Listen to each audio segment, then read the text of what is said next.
Hi, it's Dwyer. It is June 19th, 2025. GamblersAdvisory.com, a free site. BettingAngle.us, a free site. Let's talk about Brian Norman's victory in Asia over Jin Sasaki. But first, remember, the opinion you should follow should be your own.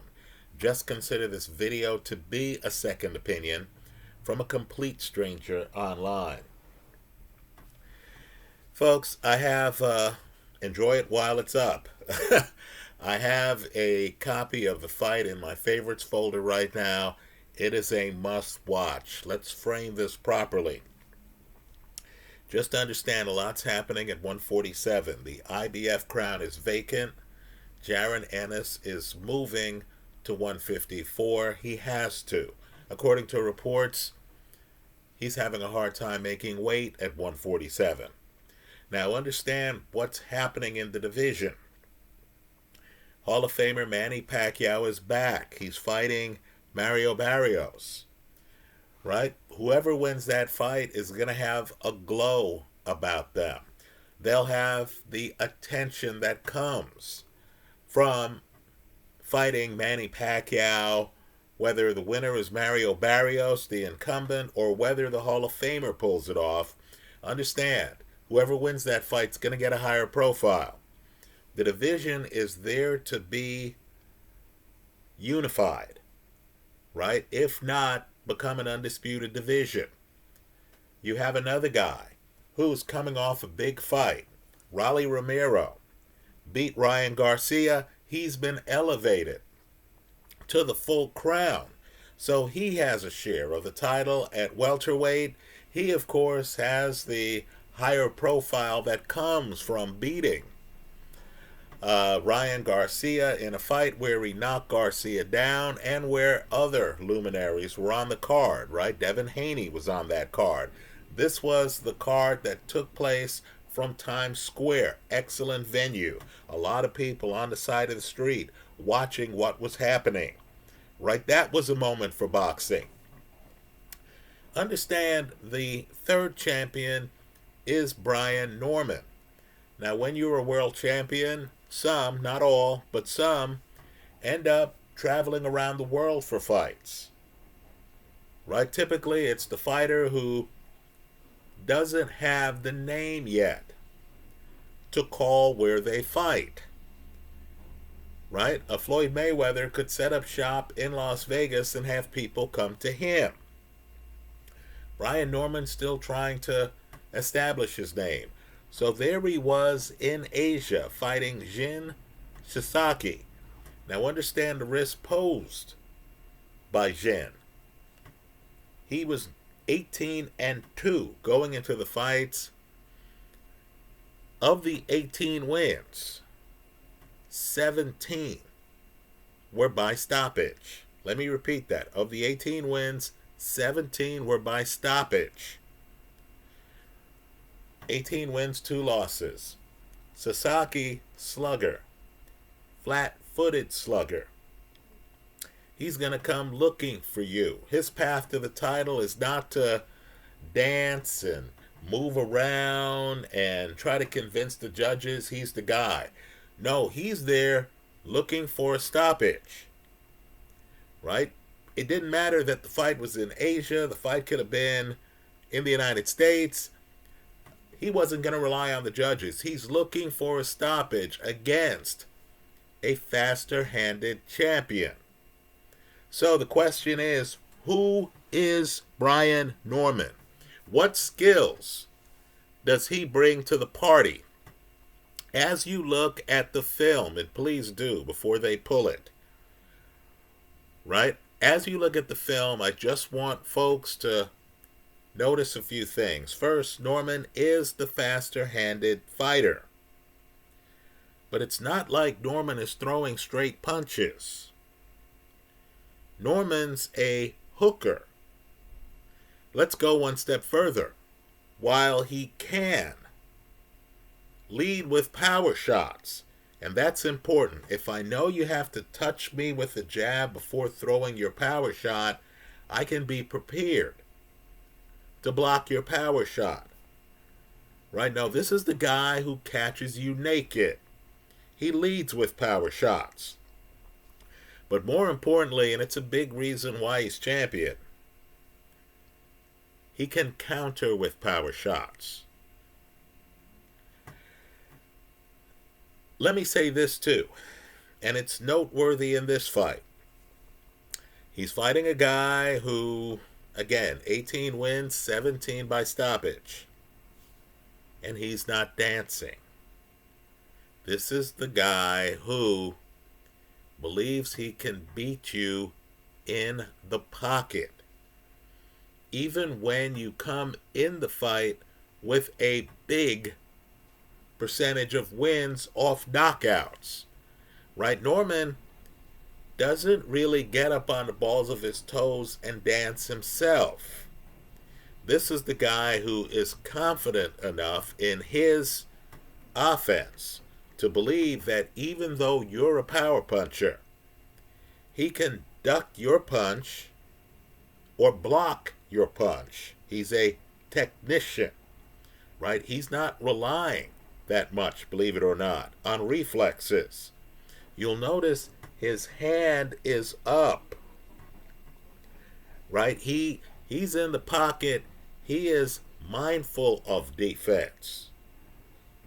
If you're a hooker, you're going to have a problem landing on him since he guards his face, unless you can get the timing. Since Norman is a counterpuncher, right? In this fight at least, he's in counterpunching mode. You need to feint him to have him think he has a countering opportunity to get him to move his hand. Let me say this too. He is two-handed. He's landing hard shots here with both hands. The first knockdown is a left hook. The second one is a right hand after a left. But let me say this. His left hand is blessed. That's his special punch. That's the A-level punch, and it is an A-level left hook. His right hand, while it's good, it's not his left.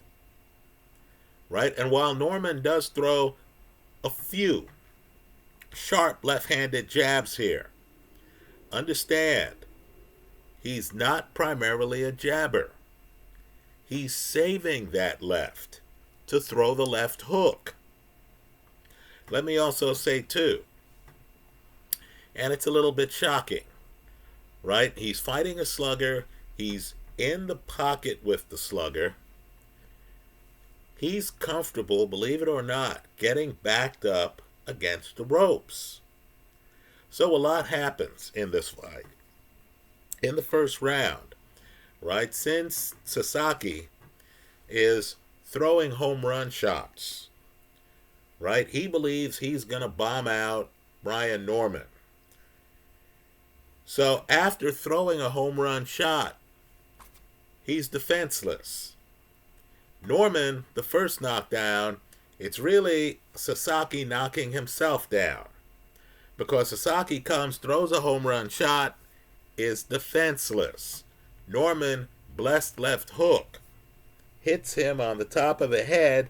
Sasaki, of course, has put all his might into the punch he threw. He's caught naked by the counter, goes down. Right, the second time, Norman gets off a left. Sasaki's able to dampen that somewhat. Is completely defenseless for Norman's right hand. Norman gets 2 knockdowns in the first round. But then you notice Sasaki is determined. This is we'll call him a Nigel Benn type of fighter. In other words, you can knock him down. It's not going to stop him from coming after you. It's not like the guy's going to get off the canvas and be tentative. Sasaki, from start to finish, is firmly convinced that his path to victory is by stoppage. So he backs Norman up against the ropes toward the end of the second round. And this is noteworthy, Norman goes along with it. Because understand, Norman has figured out this guy's a hooker. Norman, who by default has his hands up. This is the defensively minded 24-year-old. Norman allows the other guy to throw punches while Norman has his hands up blocking shots while he is being positioned over by the ropes by a slugger. Look at the end of the second round. It's noteworthy. Right? Let me just say, the more you watch Norman, the more you realize he's a ringer. Right? This is a guy who knows what he's doing. Right? I think physically, Mario Barrios, who beat Ugas, right? Let's remember, Barrios beats Ugas, who of course had beaten Manny Pacquiao. Right? Barrios comes across as a better athlete. Norman, though, is the technician. Right? A Barrios-Norman fight would be interesting. I would expect Norman to start to take over that fight in the later rounds. Right? Let me say this too. Because Norman is a technician, he's not relying on physical attributes. Right? This is the guy who's blocking shots. This is the guy who comes prepared, to have his hands up. He's not depending on being right defensively. This isn't Ali who, has his hands down around his waist and is leaning back. Right? This isn't that guy. Young Ali we're talking about, right? Not the roper-doper. No, this is the young guy who has his hands up. This is the young guy who might misjudge your right hand, but who has a hand up anyway and is going to catch it. So then we get to the fifth round, right? It's a spirited fight in the third round and the fourth round. But then we get to the fifth round. And understand what happens. You have Norman coming in. He's landing some right hands, right? Norman is a hooker with both hands, right? He's landing some right hands. Then the moment presents itself. Sasaki is determined to get the knockout, is in front of him, is flat-footed. Norman drops the special left. You see how special it is because Sasaki hits the canvas like Ricky Hatton hit the canvas when Manny Pacquiao decked him. Right? He's out cold. In other words, you understand the minute he hits the canvas, he's not going to get back up unless it's that very rare Tyson Fury, Deontay Wilder first fight situation where a fighter's out cold, wakes up during the count, then beats the count. Right? Just understand, Sasaki is knocked out cold by Norman's left hook. That left hook is one of the best punches in the division. Let me say it's different than Manny Pacquiao's left, right? Norman is fighting out of an orthodox stance, throwing a lead left hook that he can throw as a counter or a lead, right? Manny Pacquiao is a southpaw. He's throwing a straight left, not a left hook. Right? And while Norman is letting you set the pace, Manny Pacquiao with a head movement and a bob is forcing you to adjust to his tempo.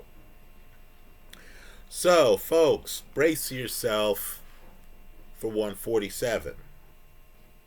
You have Raleigh Romero off a big fight.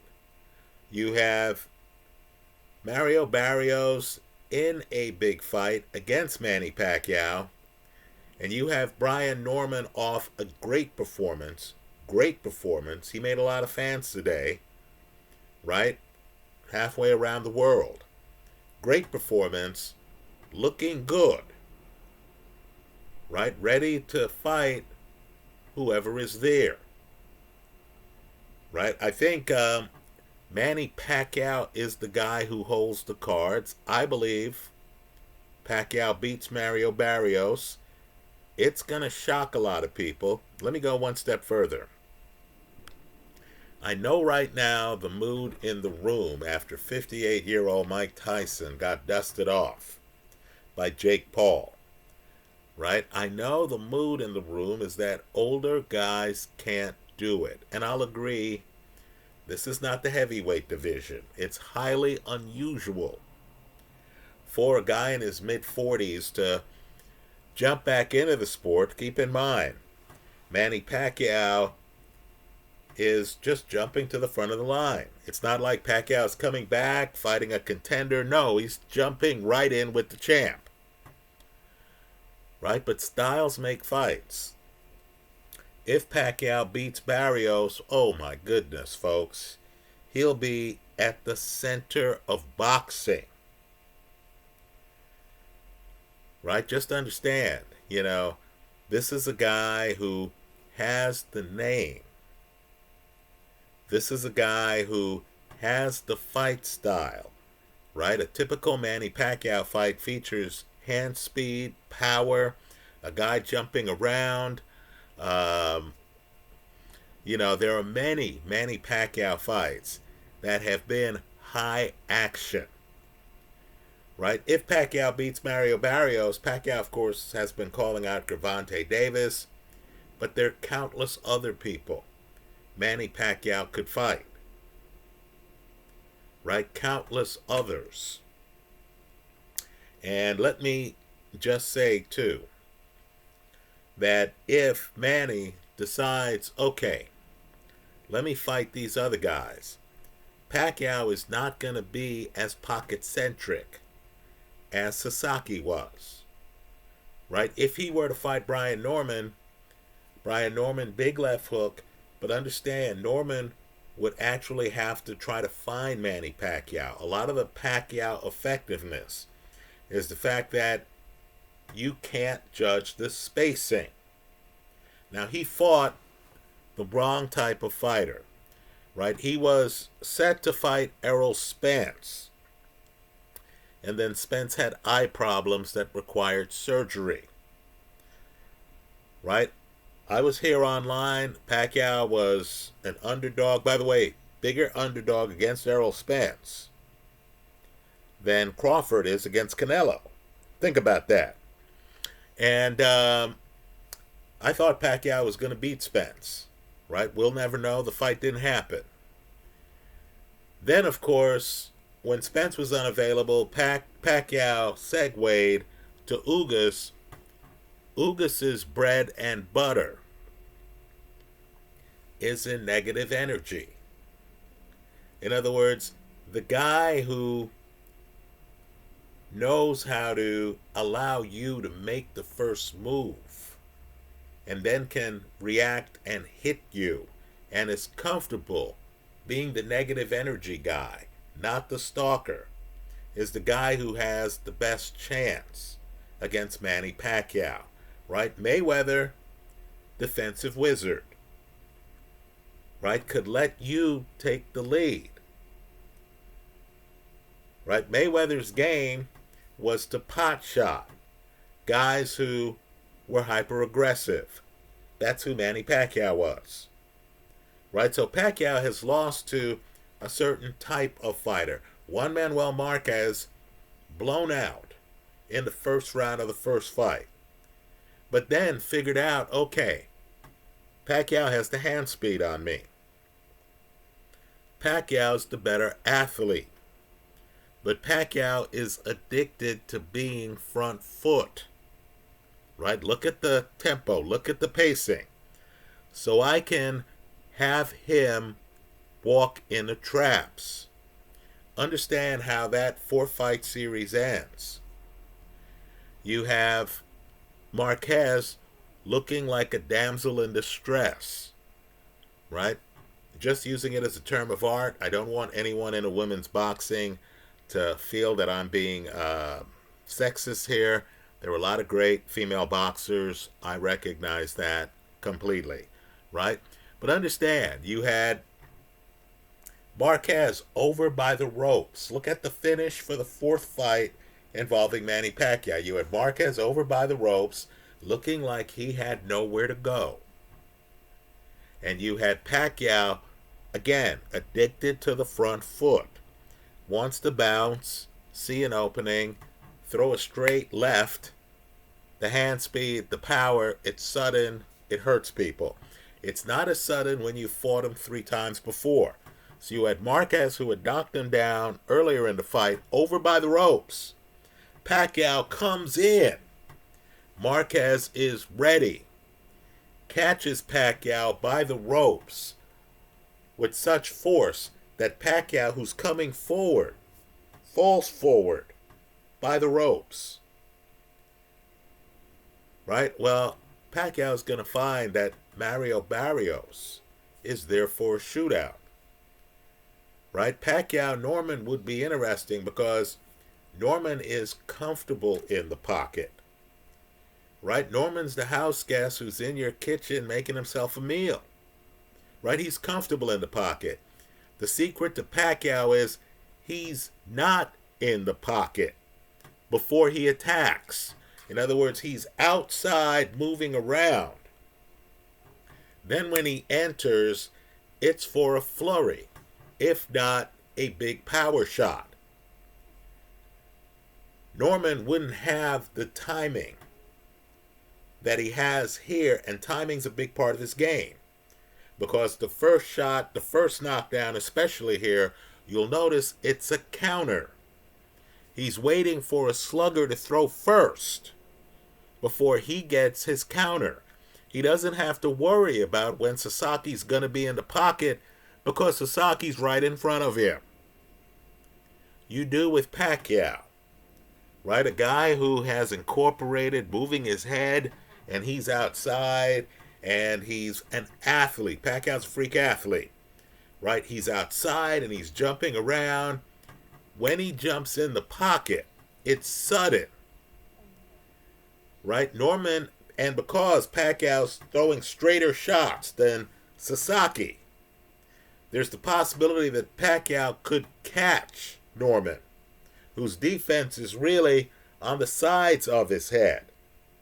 He's not in the middle, right? There's a possibility that Pacquiao might be able to catch Norman before Norman would be able to counter with the kind of left hook that drops Sasaki the first time and the last knockout in this fight, right? So Brian Norman's real, but let's just say Pacquiao poses different dynamics. That's if Pacquiao beats Barrios.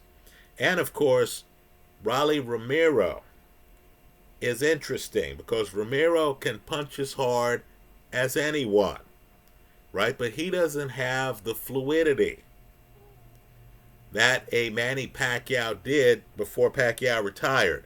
Now, whether Pacquiao still has that at 46, we'll all find out together when he fights Mario Barrios. So pay attention to 147, folks. It's unsettled right now. Right, there are divisions out there where certain men, Canelo at 168, have all the belts, right? Or have many of the belts, right? At 175, it's, either Beterbiev's world or it's Bevel's world, depending on who you think is going to win the third fight. I understand Benavidez has a belt, but, even though Benavidez is viewed as the monster, the spotlight is really on the other two guys, isn't it? Well, by comparison, you have 4 major belts at 147. One's vacant. Ennis Leaving to go to 154, let me just say this. He's going to face challenges at 154, folks. Right? I hope the first fight he has at 154 is not Virgil Ortiz. you know, don't be fooled by the Boachuk Ortiz fight. Those are guys who sparred together, right? Who had a history together. So the fight was really just the latest interaction between the two guys. Boachuk knew how to fight Ortiz. Jaron Ennis, I don't think, does. I'll have to do some research, but unless you've been in the ring with Ortiz before, I don't think people understand how stiff, and it's stiff, Ortiz's jab is. And of course, Ortiz is one of the sport's consummate closers. Again, don't look at that Boachuk fight where the fight goes the distance. Right? Just understand too. Don't look at the Boachuk fight and think that Ortiz has a fragile chin. Because Boachuk, pound for pound, is one of the hardest punchers in the sport. I don't care whether the guy's well known or not well known. Right? If I'm Eddie Hearn and I'm advising Jaron Ennis, I would say, look, let's tiptoe into this division. Right? Tim Tszyu might be the guy I target. Sebastian Fundora, you've got to be ready for height and volume, don't you? You know, Jaron Ennis has been big for 147. He has no idea what being big for the weight is from a Sebastian Fundora perspective. Also, let's face it, 154 has sneaky guys. Right? Erickson Lubin, folks, I don't care whether he's had a world title or not. Dangerous. Boachuk, dangerous. Jermell Charlo, dangerous. Right? Well, anyway, for our purposes in this video, 147, the IBF is vacant. You have 3 other major belts. You have 3 other champions.